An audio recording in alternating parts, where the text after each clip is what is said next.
Have they already signed the organ donation papers? The question echoed down the hallway like a bullet straight through my chest. My whole body trembled, and I felt the floor vanish beneath my feet. There I was, Ana Beatriz Santos, just 26 years old, holding an envelope with my name written in tiny letters, walking out of a simple X-ray, when those words changed my life forever. The tingling in my left arm that had bothered me for days suddenly felt insignificant compared to the terror that took over every cell in my body. Was I dying? Nurse Carla kept talking in a low voice to a coworker, not realizing I was there, frozen in the cold corridor of that small city-run hospital on the outskirts of town. Her next words hit me like an avalanche. The case in room 12 is complicated. The cardiologist asked us to double-check before contacting the family. Room 12, were they talking about me?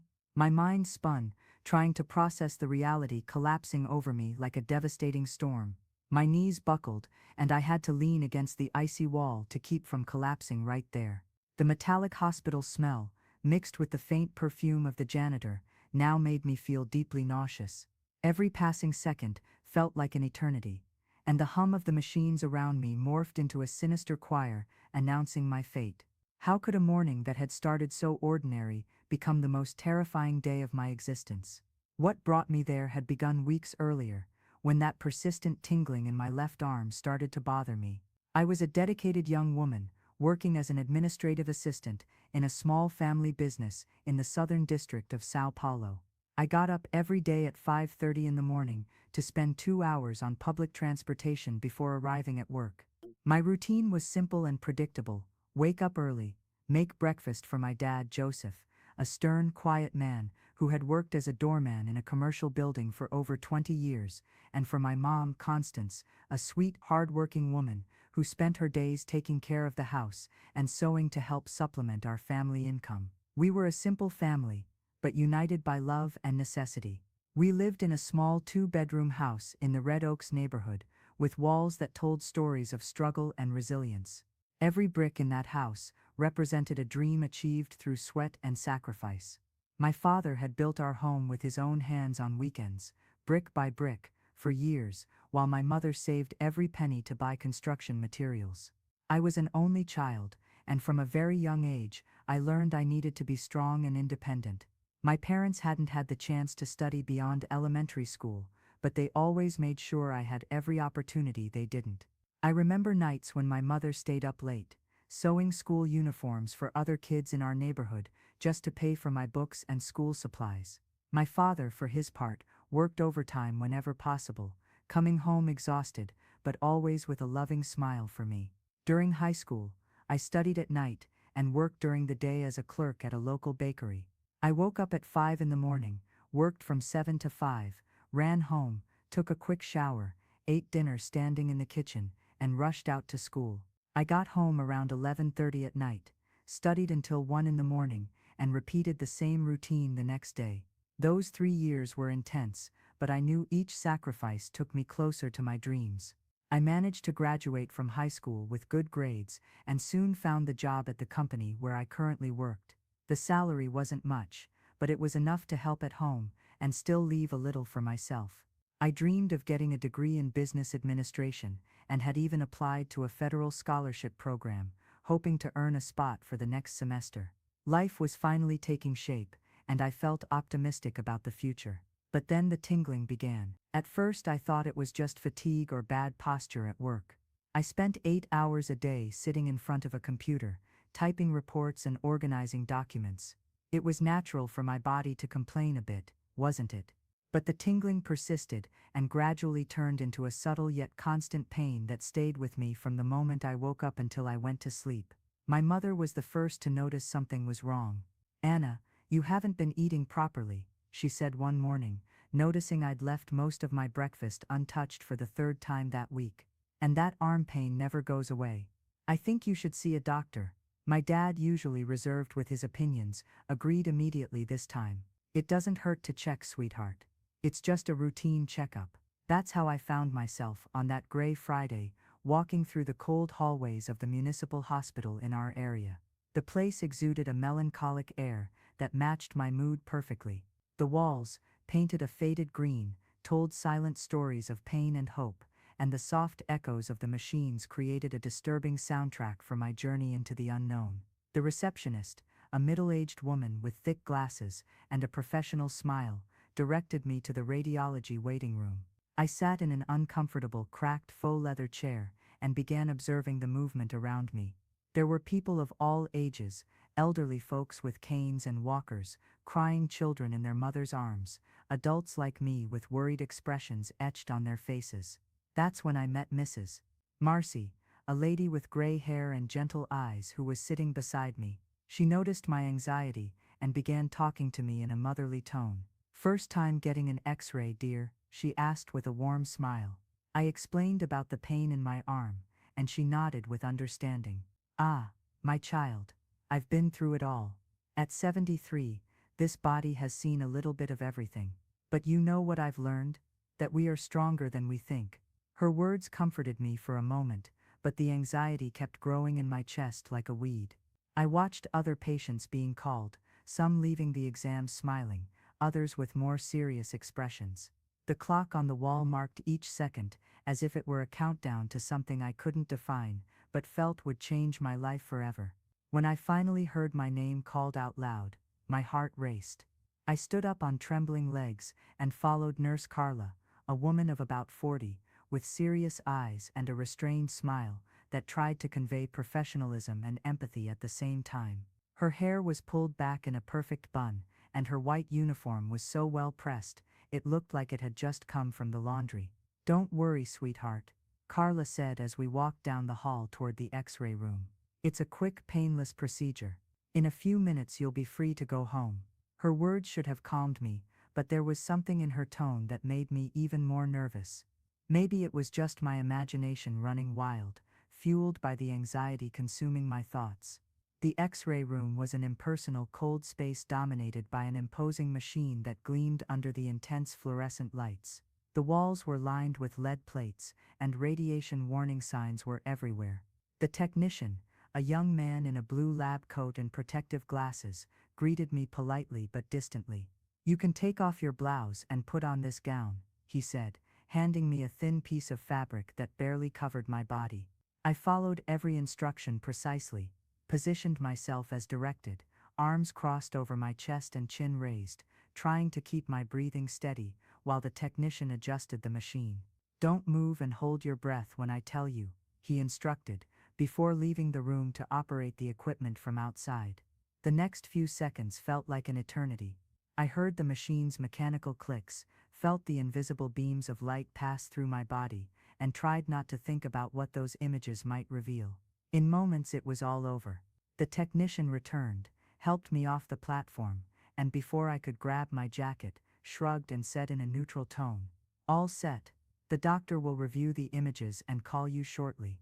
I was walking back into the hallway, relieved to be done with the test, when I heard those words that froze my blood. "Have they already signed the organ donation papers?"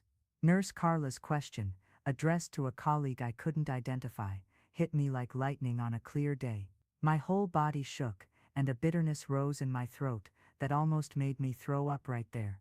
Instinctively, I moved closer to the half-open door of the room where they were talking, but I hesitated before stepping in. Through the crack, I could see two nurses bent over a table full of papers, jotting down codes and dates on forms I couldn't fully read. There were folders stacked with patient names, and my heart pounded when I realized one of them could have mine.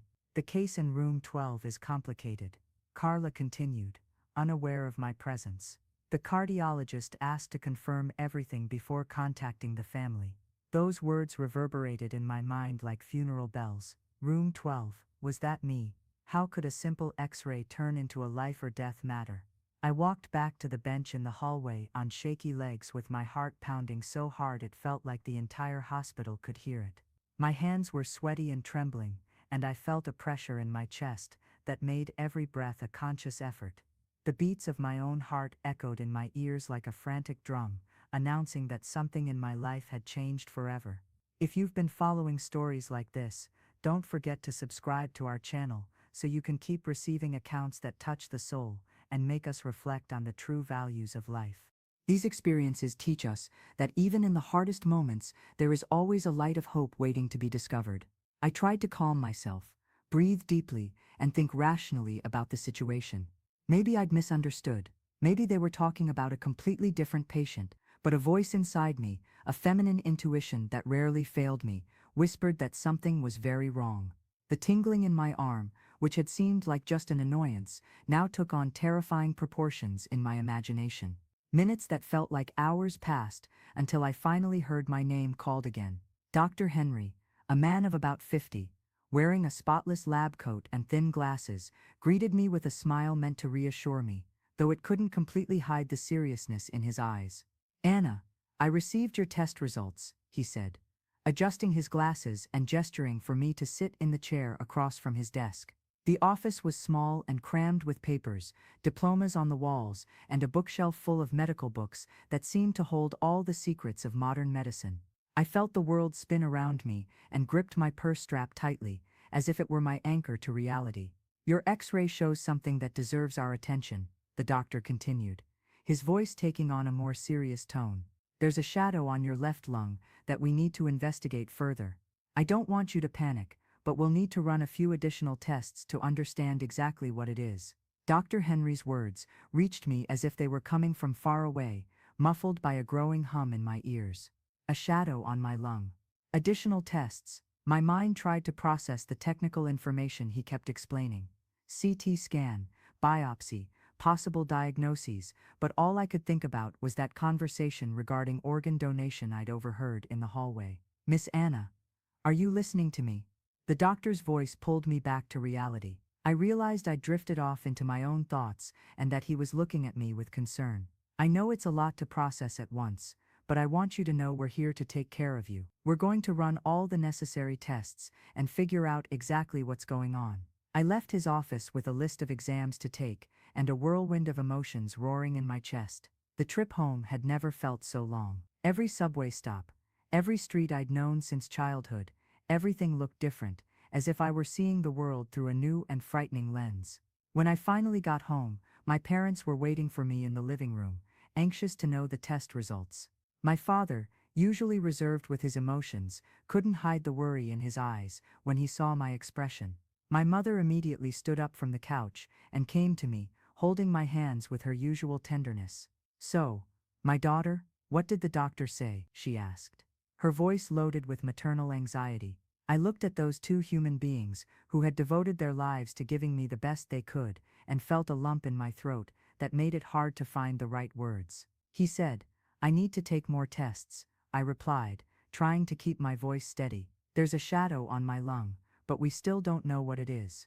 I watched my mother's face pale instantly, and my father clenched his fists in an instinctive protective reaction, as if he could fight an invisible illness to defend his daughter. In the days that followed, our family routine was completely transformed. Doctor's appointments, Connecticut scans, biopsy preparations, our lives started revolving around hospitals and labs. My mother accompanied me to every test, holding my hand during the most uncomfortable procedures and whispering words of encouragement in my ear. My father, in turn, took on all the household chores I usually did, trying to spare me any extra effort. During this period, I met others going through similar situations. In the oncology waiting room, where I'd been sent for more specific tests, I met Mary Helen, a 42-year-old woman who had been fighting breast cancer for over a year. Her hair had fallen out due to chemotherapy, but she wore brightly colored scarves with an elegance that made her even more beautiful. "The first time is always the hardest," she said, noticing my anxiety while we waited to be called. "But you'll see you're stronger than you think. We women have an inner strength we don't even know about until we're tested." Her words carried the wisdom of someone who had faced fear head-on and found courage on the other side. I also met Robert, a 60-year-old man doing follow-up tests after a kidney transplant 2 years earlier. His story touched me deeply. He had received a kidney from a 22-year-old woman who died in a car accident and whose family decided to donate her organs. "She gave me a second chance at life," he said, with tears in his eyes. "Every day I wake up is a gift I receive from her, and from the family who had the courage to think of others even in the midst of their loss." These stories began to plant a different seed in my heart. At first, When I heard that conversation about organ donation at the hospital, I felt nothing but terror. But talking to Robert and others who had benefited from transplants, I began to understand an entirely new perspective on life, death, and the legacy we can leave. The biopsy results took a week to be ready, a week that stretched into what felt like a month in my perception. During that time, I constantly replayed that conversation I'd overheard in the hallway. Nurse Carla, who had initially seemed cold and distant, gradually revealed a more human side. On one of my hospital visits, she approached me in the waiting room. "Anna, can I talk to you for a minute?" she asked. With a softer expression than I was used to seeing. We walked to a more secluded corner of the hall, where she sat beside me on a wooden bench worn down by time.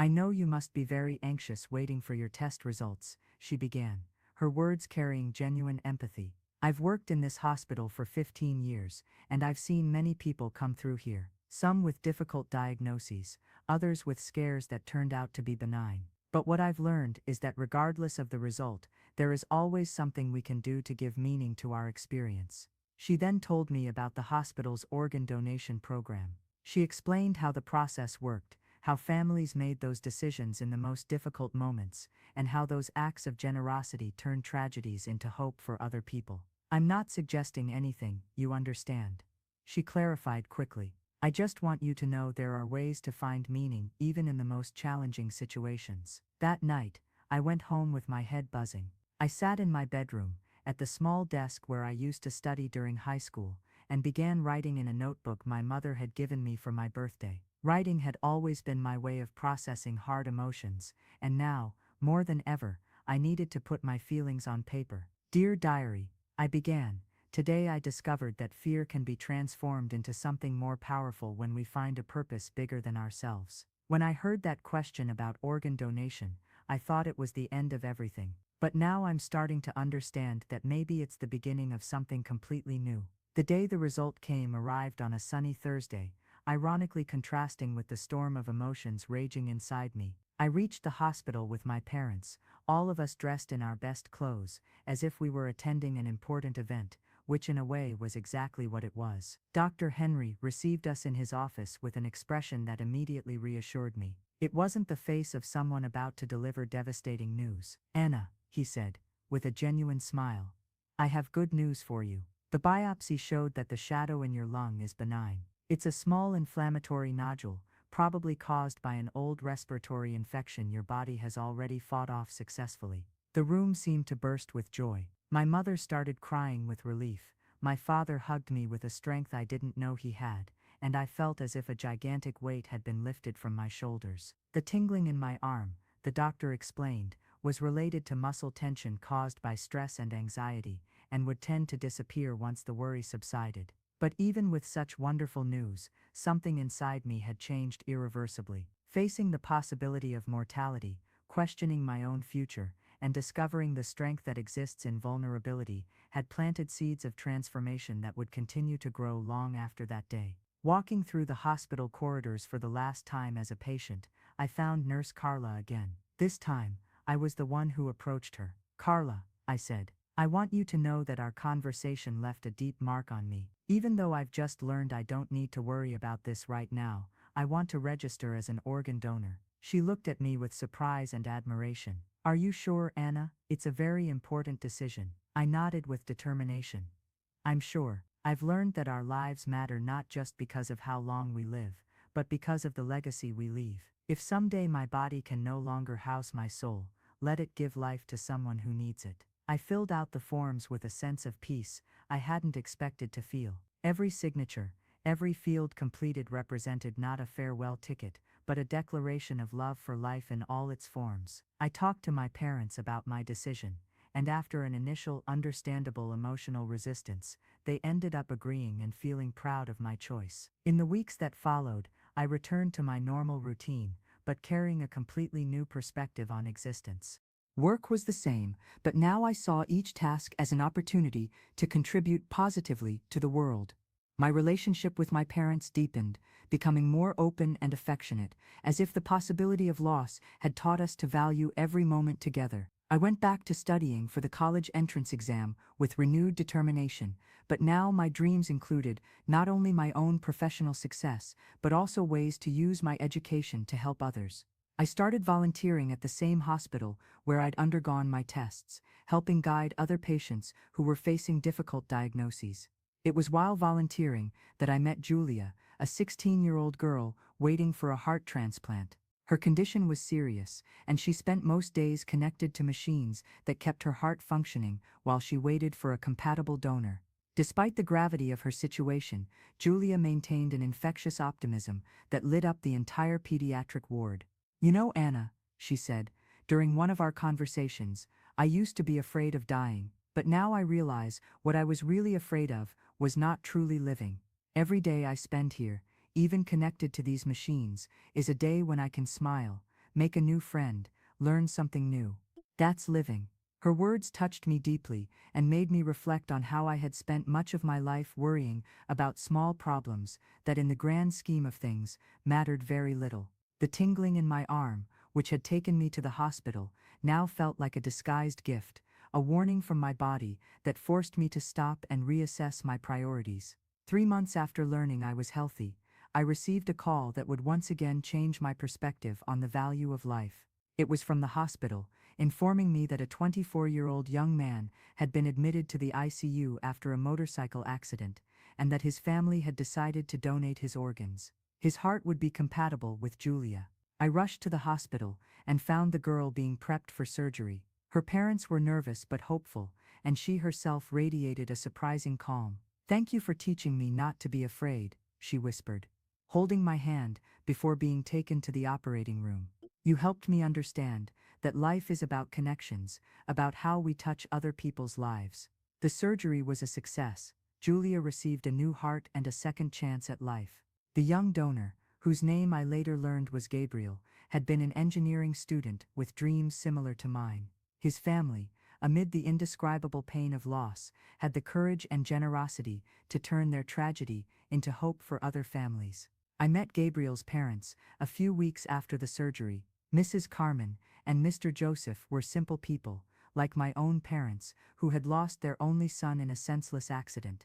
But instead of letting bitterness consume them, they chose to honor his memory by helping others live.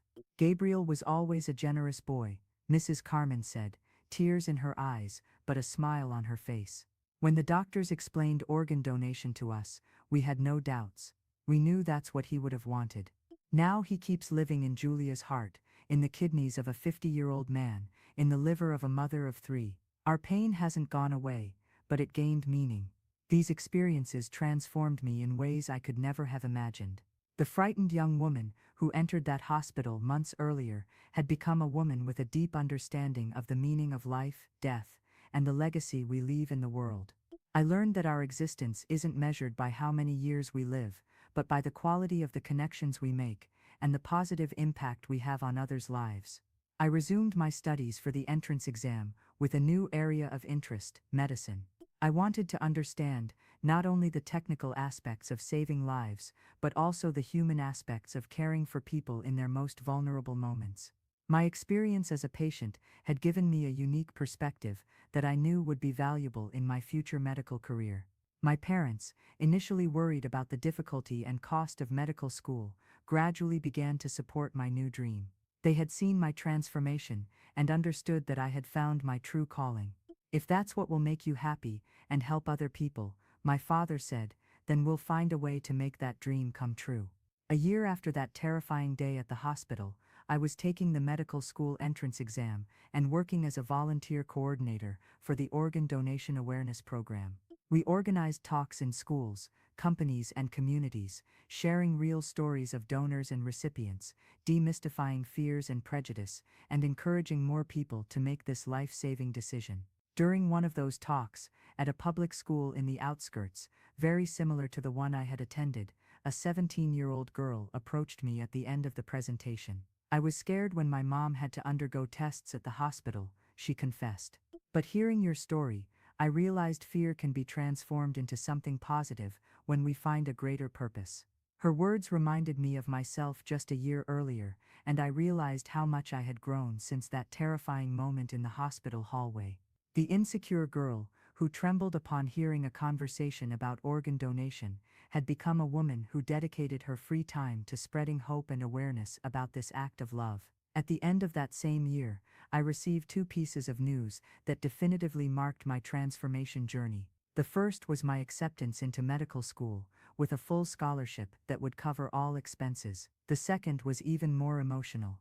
Julia, the girl who had received Gabriel's heart, was fully recovered and back in school, now dreaming of becoming a nurse to help other patients like her. At the graduation ceremony of the late high school completion program I'd finished through a special adult education initiative, I looked at my parents with a deep gratitude words couldn't express. They were radiant with pride, dressed in their best clothes, representing everything pure and dedicated in parental love. My mother held a simple bouquet she'd made with her own hands, and my father wore the tie I'd given him on the last Father's Day. "You gave me much more than an education," I told them during my speech as class valedictorian. "You gave me values, taught me that true wealth lies in the ability to love and be loved, and showed me it doesn't matter where we come from, but where we're going and how we get there." That night, alone in my room, I wrote a long letter I tucked into my hospital diary, that same notebook where I had begun to process my fears and discoveries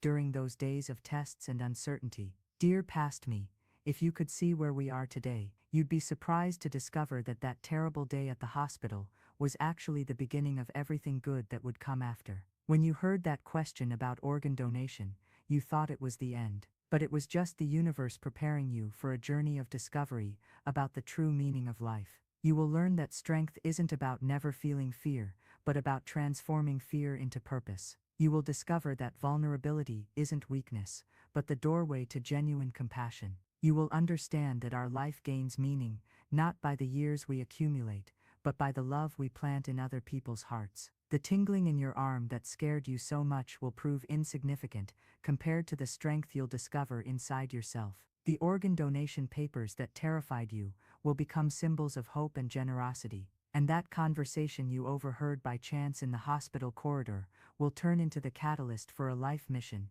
that will give meaning to every day you live. You will meet extraordinary people who will teach you that courage isn't the absence of fear, but the decision to do what's right even when you're afraid. You'll learn from patients who face death with more dignity than many face life, and from families who turn personal tragedies into gifts for humanity. Fear still visits my life occasionally, as it does for any human being, but now I know it's not my enemy, it's my teacher. It teaches me about courage, about compassion, about the preciousness of every moment we have, and most importantly, it constantly reminds me that our true strength doesn't lie in never feeling fear, but in choosing love even when we are afraid. This is my story. The story of a young woman who walked into a hospital thinking she was going to die, and walked out discovering how to truly live. The story of how a frightening question turned into a life mission. The story of how fear can be the beginning of courage, and how our greatest weakness can become our greatest strength.